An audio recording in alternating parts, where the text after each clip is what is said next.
जिस तरीके से बलूचिस्तान लिबरेशन आर्मी के टेररिज्म को और जिस तरीके से इनके सुसाइड बॉम्बर्स को, फिदियंस को जिस तरीके से इस वक्त ग्लैमराइज किया जा रहा है कि भाई अलादी की तारीख शहादत, आई मीन, तो वो उस पे बात होना सब बहुत ज़रूरी है।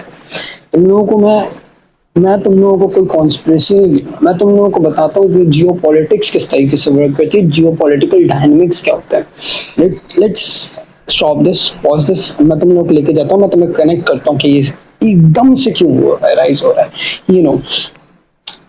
अगर आप कुछ दिन पीछे चले जाओ, बांग्लादेश में शेख हसीना का तख्ता पलट गया, ठीक है, जिसका सीधा सीधा इल्ज़ाम लगा पाकिस्तानी इंटर सर्विसेज इंटेलिजेंस पे, भाई अमेरिका के साथ मिलके कर दिया। यार ये बात साउंड है, ठीक है, ये बात साउंड करती है, क्योंकि अगर देखो, अगर आप इंडिया में अगर 6 महीने भी, आई मीन बांग्लादेश में अगर 6 महीने भी एक एंटी इंडियन गवर्नमेंट है, तो बांग्लादेश से जो बॉर्डर लगता है इंडियन रीजन का, जिसको आप कहते हो चिकन नेक, तो भाई वहां से जितना भी रीजन लग रहा है ना, जितनी भी वहाँ 7 रियासतें हैं, वो समझ लो उनका तो 6 महीने का काम निपट, 6 महीने में 6 साल का काम निपट गया। क्योंकि बांग्लादेश में एंटी इंडियन गवर्नमेंट है, इसका मतलब इन्फिल्ट्रेशन हो सकती है, जब इन्फिल्ट्रेशन हो सकती है तो इसका मतलब 6 महीने भी मोर देन इनफ होते हैं। तो 6 महीने भाई, सिर्फ 6 महीने बता रहा हूँ, अभी तो ये बहुत स्टे करेंगे, तो 6 महीने में भाई इंडिया का तो काम निपट गया। तो इंडिया ने जब इल्ज़ाम दिया, तो अगर इंडिया के मुताबिक हमने वहाँ किया था, तो इन्होंने भी तो आपको कहीं ना कहीं जवाब देना था।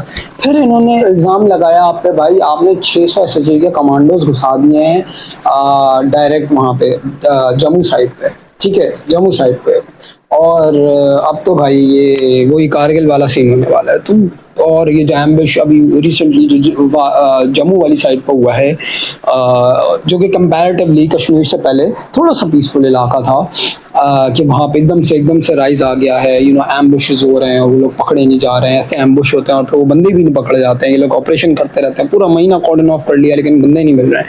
तो ये जब ये चीज़ें हुई हैं, ये इल्ज़ामात लगे हैं आपके ऊपर, आपने किए नहीं किए वो अलग बात है, तो इसका मतलब इनका जवाब आना था, चाहे इन्होंने खुद किए चाहे इन्होंने नहीं किए, डजेंट मैटर, इसका जवाब आना था। तो इसका जवाब आपको बलूचिस्तान में दिखा। Don't be stupid to believe कि भाई ये वहां पे पूरा सुबह इस वक्त आज़ादी मांग रहा है, सब बिल्कुल भी नहीं। This is just Jio political game, वो वहां पे खेल रहे हैं, हम भी खेल रहे हैं, इसका मतलब है, ठीक है। जो सिंपल सी बात है, अगर वो हमारे 2 मारते हैं ना, तो हम भी बदले में 4 तो मारते ही मारते हैं। एक चीज कहलाती है एस्केलेशन लेडर, जो कि हमेशा जब मैं आपको चमाट मारूंगा ना, तो आप बदले में मुझे 2 मारोगे, ताकि आपका एक रोब और दबदबा रहे। तो ये होता है, जो भी करता है उसका एस्केलेशन लेडर हमेशा एक्सीड की जाती है।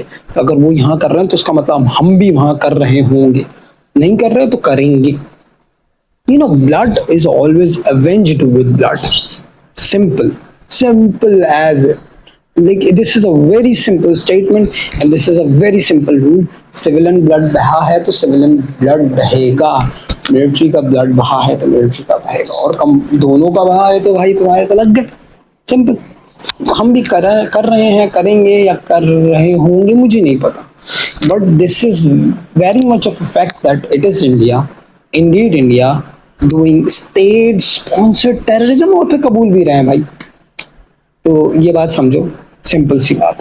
पाकिस्तान जिंदाबाद, पाकिस्तान पाइंदाबाद। अल्लाह हाफिज़।